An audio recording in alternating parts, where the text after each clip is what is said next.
As thousands of delegates gather for this week's COP30 climate summit in Brazil, the standoff over hosting rights for next year's event continues, with still no agreement between hopefuls Australia and Turkey. Adelaide is Australia's pick, backed by the federal and South Australian governments as part of a joint Australia-Pacific bid, despite debate over the multi-million-dollar cost to taxpayers.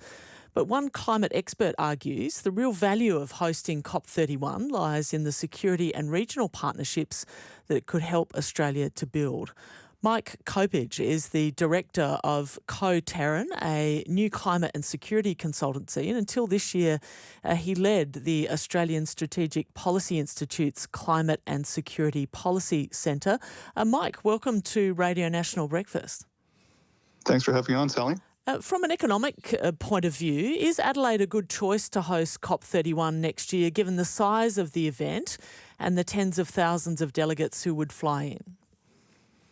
Well, I think South Australia has proven that it's able to hold fairly large events in the past, and by its own modelling, it expects to get a fairly decent benefit from these, from the side effect of the event. Much as with any mega international event, there are a significant amount of benefits from tourism or from, accommodations, those sorts of things. But in and of itself, South Australia and Adelaide is an excellent choice because it does have a lot of leadership to put on display for clean energy, which we know we need more progress and demonstration of. So it is a good choice. I think it could have easily been in a different city, but I think Brisbane is locked up with preparations for the Olympics. So I think Adelaide is a solid choice for sure. And what do the numbers look like, the estimates as best we can tell? Would this be of net value to South Australia, or it will be a cost to South Australia? Well, South Australia's modelling last year, I believe, released estimated around 500 million in benefit from the event.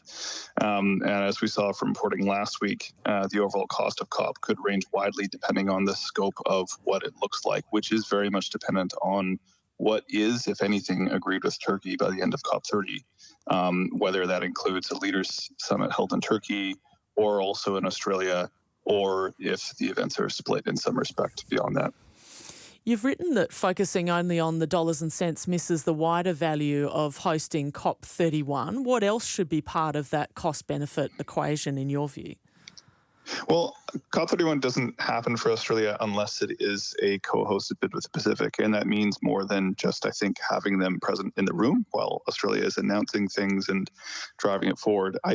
Fundamentally, for Australia, COP31 is about building its strategic partnership with the Pacific on climate change, which the Pacific Island Forum leaders have clearly identified as the most fundamental risk to their security.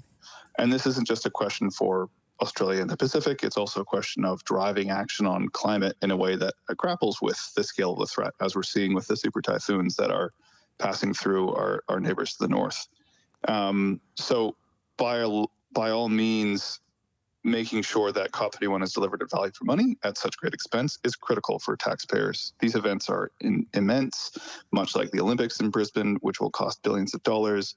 There's no getting around the fact that having that many people in one location for such an extended period of time is costly. On the flip side, although for many of us that have been in the climate space for a long time, along with those that frankly attack climate as a space for action, there's no replacement for what COPs do in terms of driving progress on climate. If we do not have the annual climate negotiations on COPs, through the COPs, we would not have common rules by which to reduce emissions, to even understand how any given country is emitting or plans for action.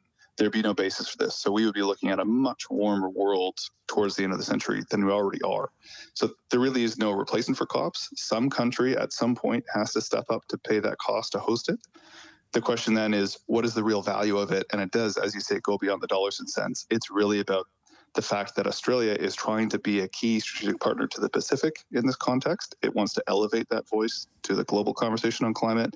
It wants to improve the process, I hope, certainly from what we've seen in the last few years, including COP31, COP28 in the UAE. So there are a number of critical benefits to holding this, and for Australia to be a partner at a time when some of our other partners, like the US, have withdrawn when we need action to be sustained.